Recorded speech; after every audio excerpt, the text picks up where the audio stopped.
Hi. So, Saturday was our bachelorette party and our girls' day. I think it was our last girls' day before I got married. And honestly, I had such a great time with you, Bubba. I really liked getting to go to Walmart with you. We went shopping and got cute sweaters, which I wore to my Christmas party.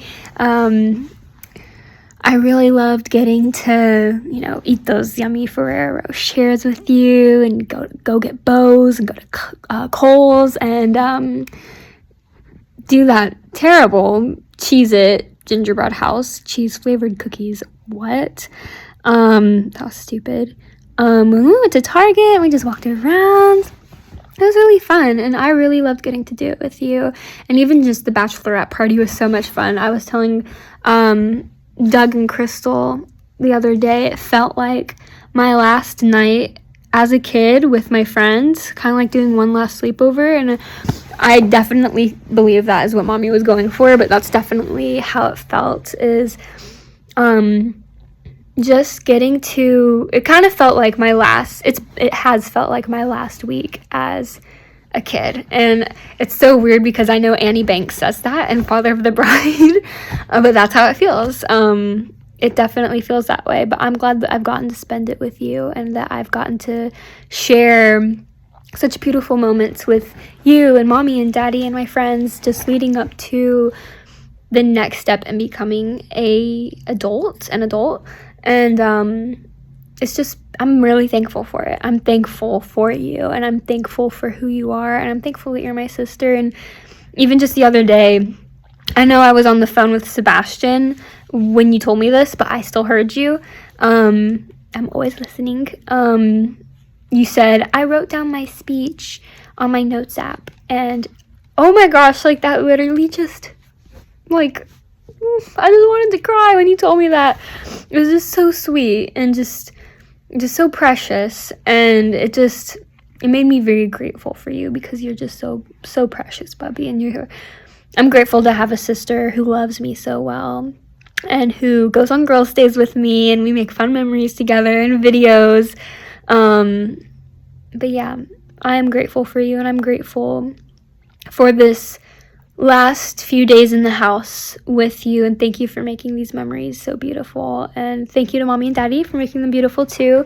Today was the last day that me and Daddy got to drive into Norcross together before the wedding, and by God's grace, it won't be the last, but for what I know right now, it might be, but I don't know.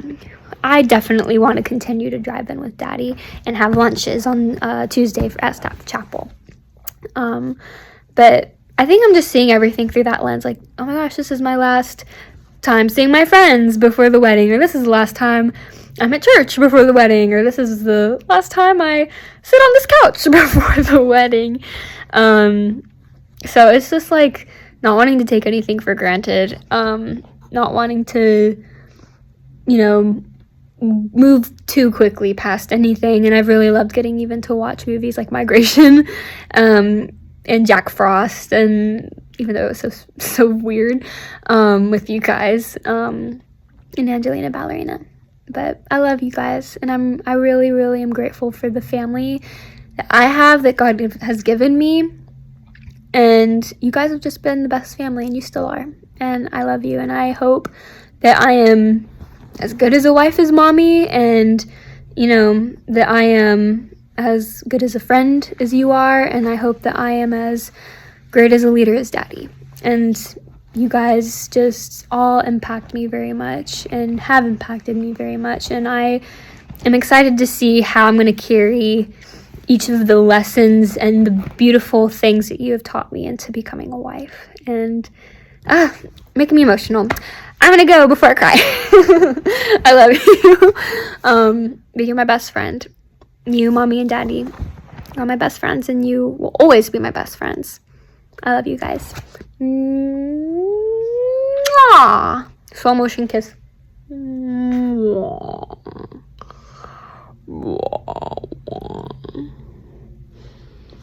I love you. Have a great day, Bubby. Bye. Hi, Bubby. This video is for Sunday. So this Sunday was nice. I honestly woke up wishing that I had taken this whole week of work off, because just everything with like the wedding planning and like the thinking of all the extra work I have to do for leading up to the wedding, and then just like, you know, planning and packing and all this stuff, it's just like a lot mentally and emotionally. And so on top of that, thinking of like just having to divide my attention so I stay focused at work, it's just like kind of draining. And so I was like, man, I really wish that I took work off, but it was good. I ended up preaching at the 9, and this guy who's new on staff for Victory Kids asked me to like do a video for Instagram for the kids, so that was really cool.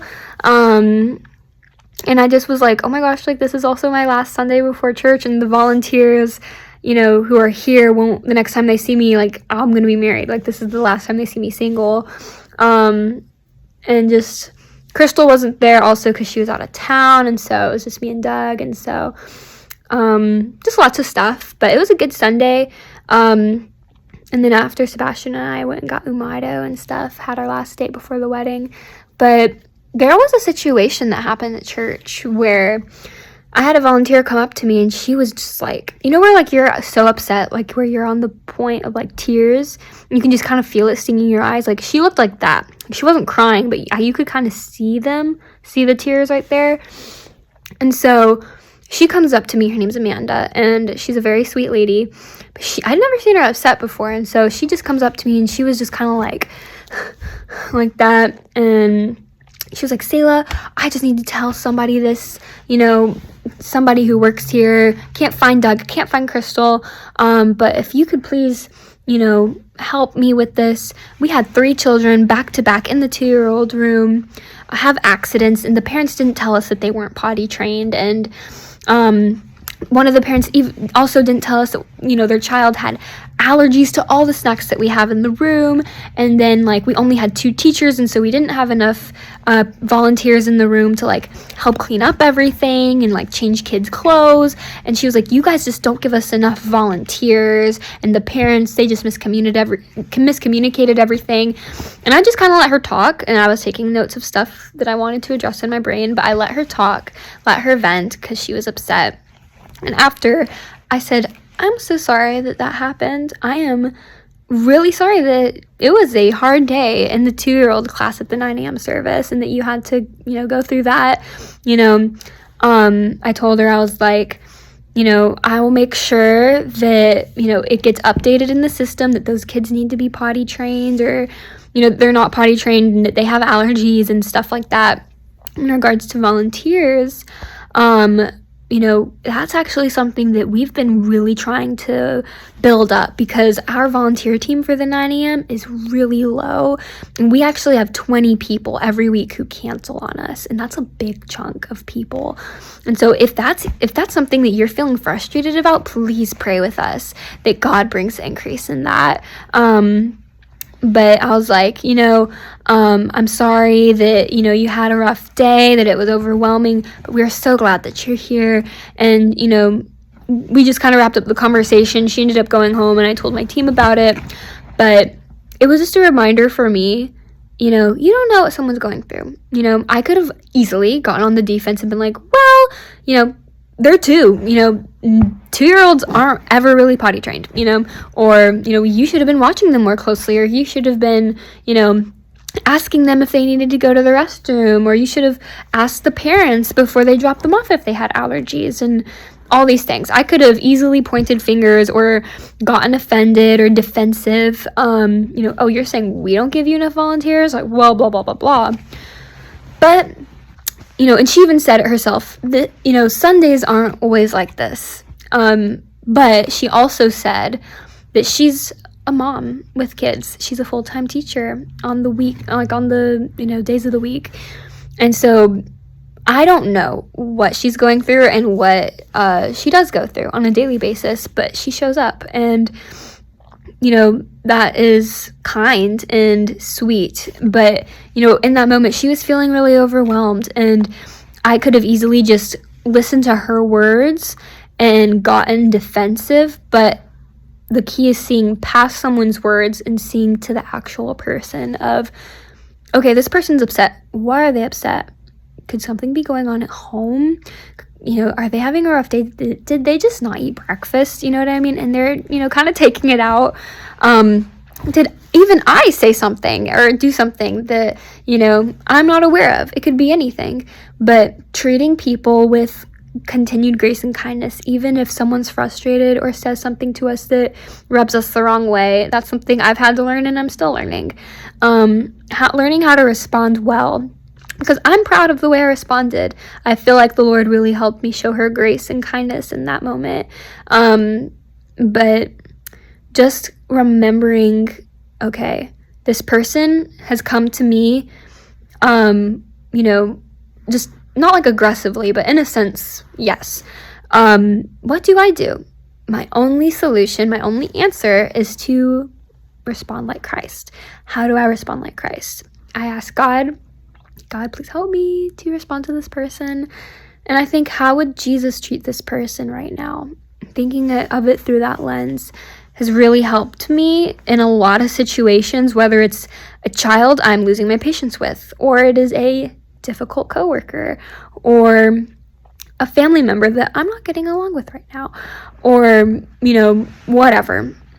Seeing through the lens of how would Jesus treat this person, it really changes our perspective, and just seeing them through the lens of they're having a bad day, but Jesus loves them and I need to love them too. And maybe I'm the only comforting or gentle words that they will hear today. So we really don't know, but always treating people like Christ does, and God will do the rest. But I love you, Bean. Hope that helps for anything. You're awesome. Bye, Bubby. Hi, baby.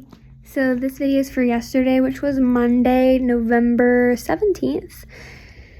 Yesterday was wild because I had so many things back to back.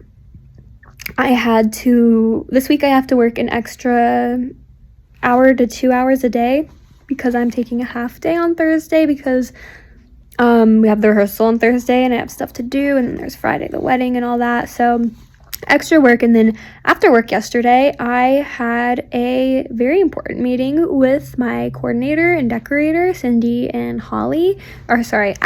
Holly wasn't on that call. And then later in the evening, like literally soon after, had to hop on a call with Pastor Vance and Gabriella, our efficient/mentors. And so it was just wild. But what was so crazy was, and I told y'all about this, but it was just wild because I was in the car, literally on the phone, like on the Zoom call with Cindy and Ashley, talking about really important stuff. And halfway through the call, my phone dies. And I am flipping out because I'm like, oh my gosh, like my car charger isn't working. I need to go into the building and charge this up as soon as possible and get back on this call. And so I'm just in such a flurry and such a panic that I don't even look at the clock and realize that it is 5:30. The church building access, closes at 5. And as soon as I open the door, the alarm goes off. Yay. And Mr. Ed, head of security, thank God he was there. He sees me, shuts it off, and was like, what are you doing here? And I was like, I was in a really important meeting in the car, and my phone died, and I really need to charge it. I'm sorry. And I was like, do you need me to leave? And he was like, no, you can stay. I gotta leave, but text me whenever you're heading out so that I can reset the alarm. And I was like, okay, great. And so my charger, for some reason, wasn't working, or I guess it was maybe the outlet in the wall that I was using, and it wasn't working. So for 10 minutes I was just sitting there in the dark building with my phone dead, literally thinking to myself, oh my gosh, I'm gonna be here all night and nobody's gonna know where I am. Nobody's gonna know why I'm here when I'm coming home, and I'm gonna be stuck here forever. And then all of a sudden my phone came back alive. Hopped back on the call, talked about everything else that we had left, drove home, and then plugged up my phone again because it was again on 2%, and then got my call with Vance and Gabrielle and Sebastian. And It was crazy town. Let me just tell you that. Super crazy. But moral of the story, I don't know. Just charge your phone, girl. Maybe that's the moral. I'm trying to find the moral of it, but I'm not really sure. Don't get stressed. Maybe. Don't break into churches alone. Yeah, maybe try to find the moral in that. But the rest of the evening was really relaxed. We watched a movie. I don't remember what it was, but it was really nice getting just to watch with you guys. Geez, what did we watch? It was really good. Mom and Dad, I think, finished out David. What did we watch after David? Don't remember. It'll come to me. God, let it come to me. But we just spent some good family time together, which I really loved. And, it was nice. So, even though it was a very crazy day, I feel like just getting home to relax was great. And Sebastian told me, like, he was like, get enough sleep, make sure that you go to sleep early. And I didn't even like have to think about it, because at 9:22 I was out. I literally fell asleep, woke back up at 10:30, and then like prayed with Mom and Dad and you, and then was like, okay guys, I'm gone. So I slept a total of like 8 to 9 hours, which was awesome because I haven't slept that long in so long. But also get enough sleep. Maybe that's another moral. Get enough sleep. Go to sleep early, because you won't be as stressed out when you're well rested. Yeah, and you won't be so forgetful about your phone dying if you're well rested. And maybe you won't break into church buildings if you're well rested. Moral of the story, get rest. That's what it is. Okay, I love you. Get rest. Bye.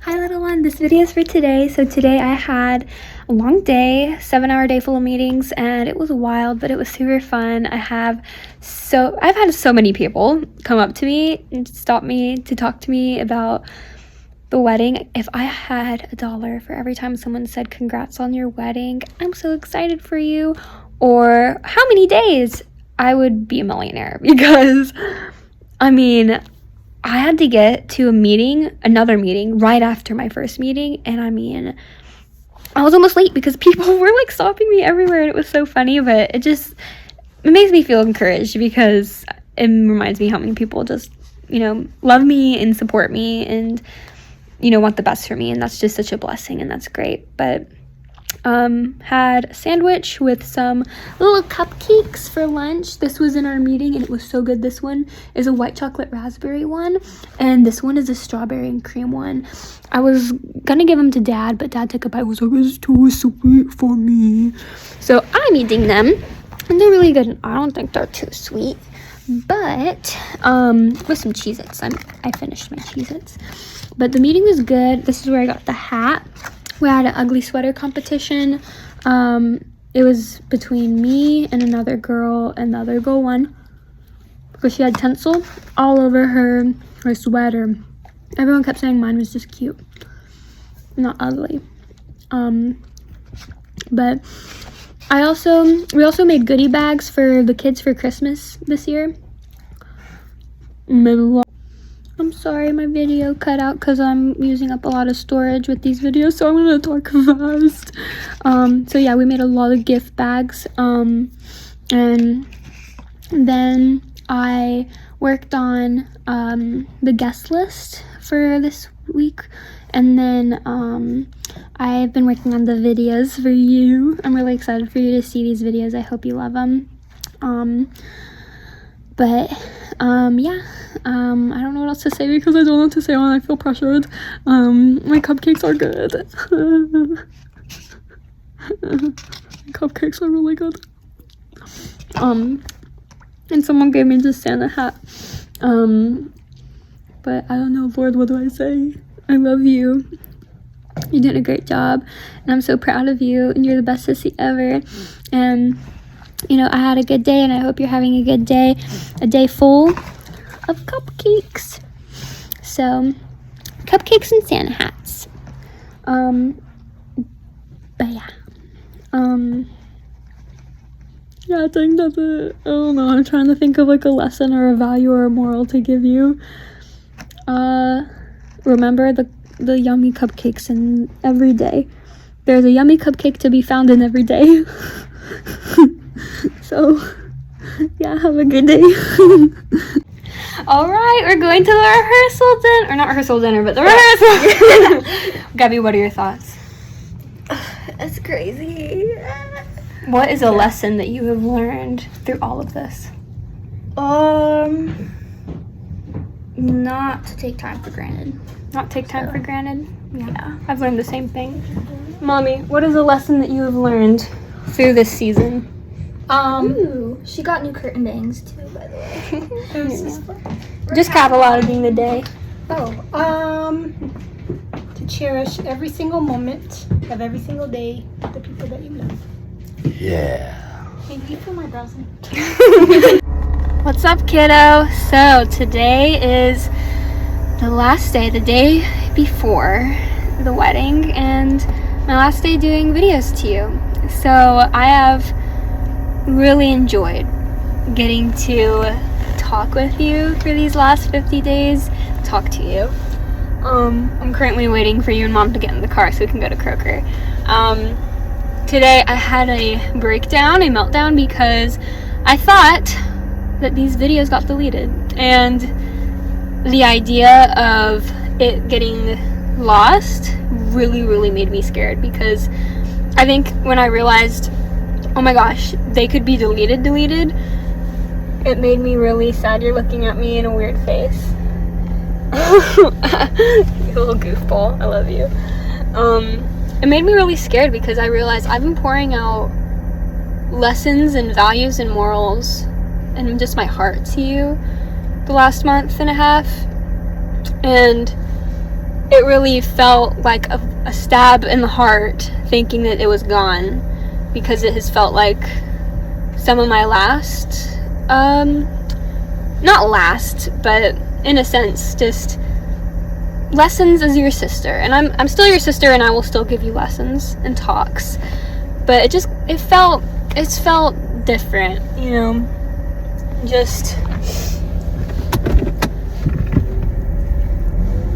you know, this is, you know, my last few days in the house, and I want to leave with you feeling like, you know, you had the best time ever with Sissy and learned so much and had so much fun, and just really got a lot from me being in the house with you. So we are on our way to Kroger, to that beautiful rehearsal for tonight. And kiddo, I love you. I'm proud of you. I'm so proud of you. You're turning into a wonderful, beautiful, and extraordinary woman. I'm really proud of you. And I really hope that these videos blessed you in any way, made you feel like Sissy is still there in some way, and I'm always here. But just hearing my voice in the house and getting to take away lessons and just receive little nuggets of wisdom from this season, from my perspective of everything, I hope it blesses you, and I hope it's encouraged you. Know that I love you, and I'm your #1 fan. You're doing a great job, babe.